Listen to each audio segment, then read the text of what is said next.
3, 2, 1. Barangay LS Songbook. Hashtag SB Debut. Sinong bida? Ang bibida sa kwento natin ngayon ay ang magkakaibigan na sina Amelia Salisi, Hopia, Jay De Luca at ang debutanteng si Cindy Han. Ang haba naman ng mga pangalan nila. Kasi isang Hopia lang. Si Amelia, si Hopia, Si Amelia, si Hopia, si Jade, at saka si Cindy. si Cindy yung may birthday. Si Cindy Han. Lahat sila magkakaklase. Oo, magkakaibigan sila in one Sorry. school. Magkakaibigan. Magkakaklase. Taray, di ba? Classmate and friends at the same time. Oo, Okay. social. Okay. Tapos, Ayun, isang araw nga habang papauwi sila, galing sa eskwelahan, ay napag-usapan nila yung nanalapit na debut ni Cindy Han. di ba magkakaedad sila? Kasi magka-classmate sila. Hindi naman. Yung iba kasi sa kanila late nag-aral.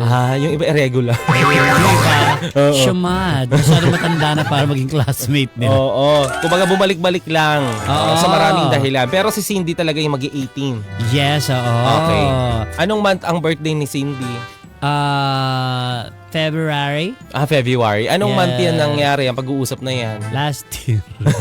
Last year pa. Last year February. Anong month Kwento kasi nga? sa akin yun eh. Hindi, anong month nga? Ibig ko February sabihin. nga. Last February year, ngayong February. Last year. Tapos anong buwan yung pinag-usapan nila? Same month. Same month din. Oo, same month. Okay, Malapit na kasi yung gets. debut eh. Okay. Oo, Kasi so pwede namang months before ng Ay, hindi. February. Kung parang ano lang. Days na lang ang Weeks lang. Weeks Oo, na lang. Oo. Okay. Sabi ni Jay De Luca, sabi niya, Cindy, malapit na yung debut mo What's your plan? Sabi niya. Di ba pag debut talaga pinaghahandaan yan months before the debut?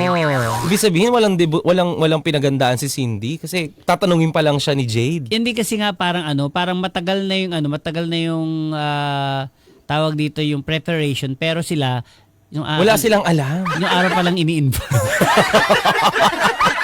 Parang hindi yata sila kasama sa 18 roses. Oo. Ay, hindi ba talaga? Lalo na kung girl. Usually ang 18 roses mga boys. 18 candles.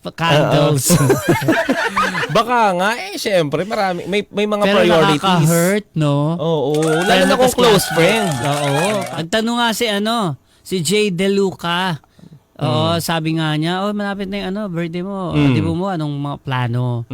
Tapos sumagot naman si Cindy, ay, oo nga pala, sabi niya. Nakalimutan niya yung birthday. Oo. Hindi, siguro parang Busy. patay mali siya. Baka hindi invited eh. So talagang wala siyang balakin.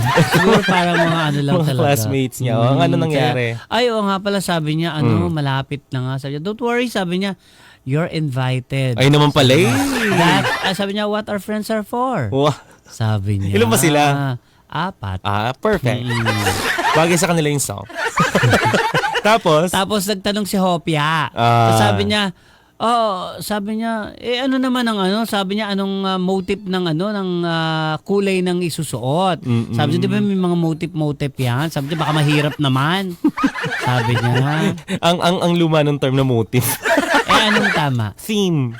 Kasi usually ngayon hindi naman na nagmamatter yung kulay. Actually, it's more of the theme. Parang yung inspiration. Ano ba yan? Ang tawag niya, Coachella, ganyan. Oo. Sa kanila Rock party, ganyan. Sa kanila kasi kulay-kulay. May kulay-kulay. Okay. Ayan, huwag tayo makialam sa mga desisyon nila sa buhay. Okay. Sabi niya, sumagot naman si Cindy Sabi niya, okay lang. Sabi niya, madali lang naman. Sabi niya yung kulay. Ano daw bang kulay? Napakadali lang, sabi niya, white. Para pure, sabi niya. Malinis tignan. Sabi niya. Okay. Oo. Tapos sabi, kung sa bagay, sabi ng mga kaibigan niya, si Jade, si Hope, tsaka si Amelia. Sabi niya, kung sa bagay, sabi niya, maganda naman. Madali lang hanapin. Correct. Sabi niya. White is a color. White is a... What? Correct. It's a color. Lahat, napakadaling hanapin. Wala namang specific na dapat naka-dress, dapat naka-formal. Dapat gown. Gown. Kung hindi ka mag-gown, huwag ka na pumunta. Ay, madali lang yan. Madali lang mahanap yan. Sa mga sementeryo, magbukas ka ng nicho. Grabe naman. Kung makikita ko doon puti, medyo dirty, lalaban mo na lang. Ngayon, ano nangyari? Di sumagot si Amelia, sabi niya, nakita nila si Amelia Amelia. Sabi niya, bakit parang lalim ang iniisip mo? Parang hindi ka nakikijoin sa amin. Ano bang iniisip mo? Ba't ang Oo, lalim? lalim. Balon. Actually, bangin. Pwede din. Oy, bakit nga daw? Hindi kasi iniisip ko lang, sabi niya kung ano yung susut kong puti. Dapat kasi bongga. Kasi dibo mo yan once in a lifetime. Ang dami. Pusa ba siya? Tapos? 9 lives, diba? Sabi niya, hindi, sabi niya, makakahanap ka niyan. Sabi niya, madali lang naman puti Oo. Divisoria lang, meron na yan. Kahit nga sa katabing bahay niyo. Manghiram ka lang. Sige, sabi niya, papahiram sa iyo. Sige, don't worry. Sabi niya, maghahanap ako, sabi niya. Sa bagay, madali lang, may Divisoria naman. Sabi, sige. Sabi niya, ha, so kailangan, sabi niya, mag-ready kayo, ha. Sabi niya, white and kailangan gown. So invited naman pala. Akala ko talaga kanina hindi sila iimbita. Hindi, naalala. Kung hindi naalala, baka hindi maimbitahan. Buti na lang, pinaalala nila. Minsan, magbibida-bida ka din talaga. Tsaka pinahirapan, di ba? Walang paghanda. Wag mong iintayin wag mong iintayin invite ka. So, nag-uwian na sila. Kanya-kanyang hanap na. So, ito, malalim pa rin yung iniisip ni Amelia. Sabi ni Amelia, ano ba yun? Sabi niya, wala akong white. Wala rin naman akong budget. Pwedeng hindi ako matin kasi nga in-invite ako and all my friends are there. Tsaka sayang yung libreng hapunan. Libreng hapunan, di ba? Sabi niya, sige, bahala na nga. Sabi niya, maghahanap na lang ako sa house. Oo, manghiram na lang siya. Oo. Wala rin naman siyang mahihiraman. Ay, bakit? Parang yun lang Masama ugali niya. parang yun naman friends. Hindi naman kasi siya ganun kayaman. So, pag mahihiraman siya, parang duster lang. Okay. Tapos biglang sa paghahanap niya, may nakita siya. Saan niya? Sa bahay niya na yan? Sa bahay nila. Oh! Sabi niya, Buti naman. Sabi niya, meron na akong isusuot. Ano yung nakita niya? Gown. Gown na puti. Sabi niya, kailangan isuot ko siya para bongga. Para hindi ako ma-left out. Sabi niya. Okay. So sabi niya, bibili na lang ako ng bouquet of flowers. Sabi niya, para at least may regalo ako sa kanya. Okay. Sabi niya, yun na lang. So medyo late siya kasi naghanap siya ng bouquet So pagdating niya dun sa venue, nandun na yung mga kaibigan niya, nandun na yung mga guests. Pagpasok na sa pinto, nagtinginan lahat. Kasi ako eksena ang lola mo.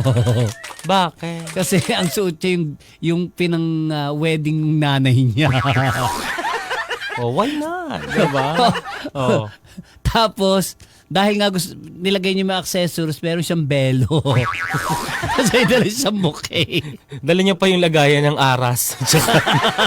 ng ring. Pero siyang dalawang una na heart shape. Mga bisita. Uy, may imbitado kaya ito ikakasal. Akala ko ba di buto? Ba't may entourage? Tapos pinag-usapan nga siya, tapos lumapit siya dun sa celebrant. Ano sabi niya? Binigay niya yung bouquet. ikaw na yung susunod na ikakasal.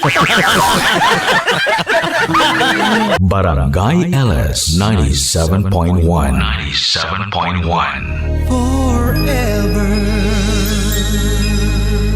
Number 1